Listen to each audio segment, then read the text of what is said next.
Eshu, also known as Elegba or Eshu, is a prominent deity in the Asesi or Orisha religion of the Yoruba people, who primarily reside in West Africa. He is considered a complex and multifaceted divinity, often described as a trickster, a messenger, and mediator between humans and other Orishas, as well as between humans and Olodumare, the supreme being. Eshu is believed to be the primordial deity who emerged, like Thanes does, in Hesiod's Theogony, the realm of the divine. He is often depicted as a young man wearing traditional Yoruba attire and carrying a staff or a cane. One of his distinct features is his association with crossroads, symbolizing the intersections of different paths and possibilities. Eshu is known for teaching people that there is always more than one truth, and there is always two sides to every argument. As a trickster, Eshu is known for his mischievous nature and unpredictable behavior. He challenges conventions, tests people's moral character, and disrupts order to bring about growth and transformation.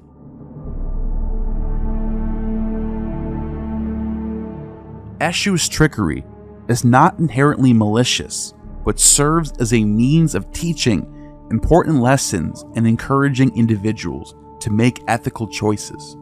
It is believed that Eshu carries prayers, sacrifices, and offerings from humans to the divine realm, just as Hermes and Thoth did in Greek and Egyptian religion.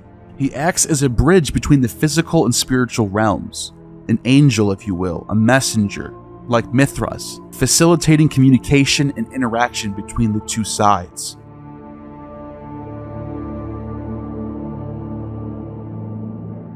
In the Yoruba religious ceremonies and rituals, Eshu is often invoked at the beginning as a gatekeeper and protector. His presence is necessary to open the channels of communication and ensure that offerings and prayers reach the intended recipients. Rituals dedicated to Eshu typically involve offerings of palm oil, cola nuts, and alcoholic beverages like wine, which are believed to appease him, like Bacchus.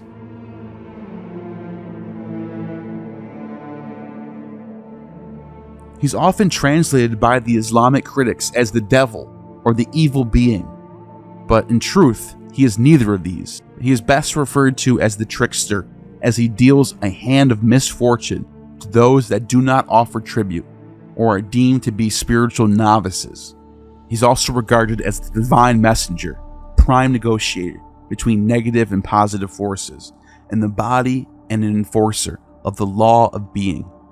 He is said to assist in enhancing the power derived from herbal medicines and other forms of esoteric technology like alchemy.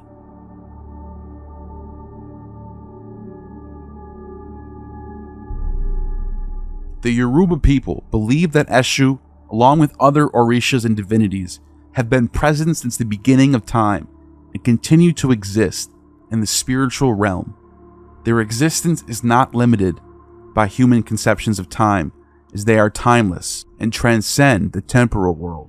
Orishas are considered to be intermediaries between the supreme being, known as Olodumare or Oloron. They are seen as accessible and approachable deities who can be invoked. According to Alex Guochu, Olodumare, Oloron, is the supreme almighty god of the Yoruba people and not an Orisha. He has been wrongfully portrayed by early missionaries to West Africa and the African diaspora as a distant but powerful god whose endeavors and dwellings are obscure. However, contrary to the missionaries and the diaspora's view, Olodumare is a powerful god that is always present in everything, even though he is above the Orishas and all people on earth. Abatala is the Sky Father, the creator deity associated with wisdom, purity, and justice. He is often depicted as an old man and revered as the father of all the Orishas. Sango is the deity of thunder, lightning, and justice. He represents power, courage, and masculinity. Yamoja is the goddess of the sea, motherhood, and fertility, and she is seen as the nurturing and protective figure associated with compassion and healing. Ogun is the deity of iron, war, and technology. He symbolizes strength, craftsmanship, and determination. Oya, the goddess of wind, storms, and change. She represents transformation, female power, and the spirit of the marketplace. Osun, or Arshun, is the deity of the rivers, love, fertility, and beauty. She is associated with femininity, sensuality, and abundance. These are just a few examples, as there are numerous Orishas recognized in the Yoruba religious practices. The worship of these Orishas involves various ceremonies, rituals, and offerings. These can include drums, prayers, dancing, divination, and revelry, and the presentation of specific foods and drinks and potions as offerings. Devotees seek the favor, guidance, and protection and blessings of the Orishas in these rites, and oftentimes have psychedelic experiences similar to the Eleusinian mysteries of Athens. It is important to note that the worship of these Orishas extends beyond Nigeria. It has been influencing all the areas that have adopted various parts of the African diaspora, particularly even in the Americas, after slavery brought these ideas over to the West. In these regions, the Yoruba religious practices merge with other cultural and spiritual traditions, giving rise to syncretic religions such as Santeria in Cuba and Voodoo in Haiti.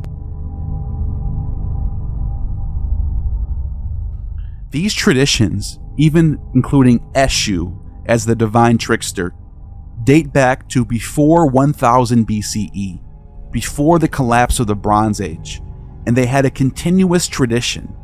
Over time, the religious practices and the beliefs of the Yoruba people evolved and developed, incorporating influences from various sources, including other indigenous African traditions.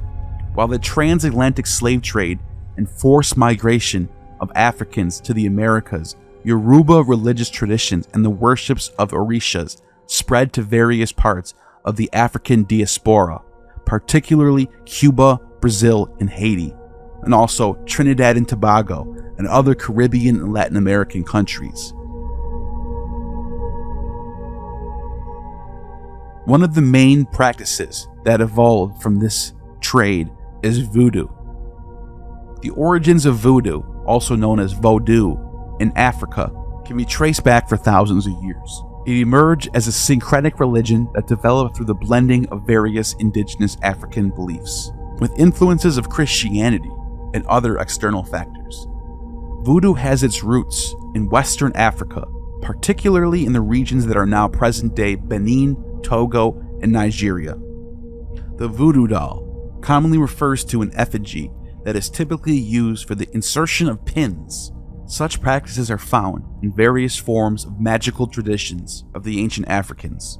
While the specific age of voodoo, as we know it today, cannot be pinpointed, its historical and cultural roots extend deep into the ancient African traditions of magic that preceded it. Voodoo represents the resilient and vibrant spiritual tradition that embodies the ancestral wisdom and cultural heritage of African peoples.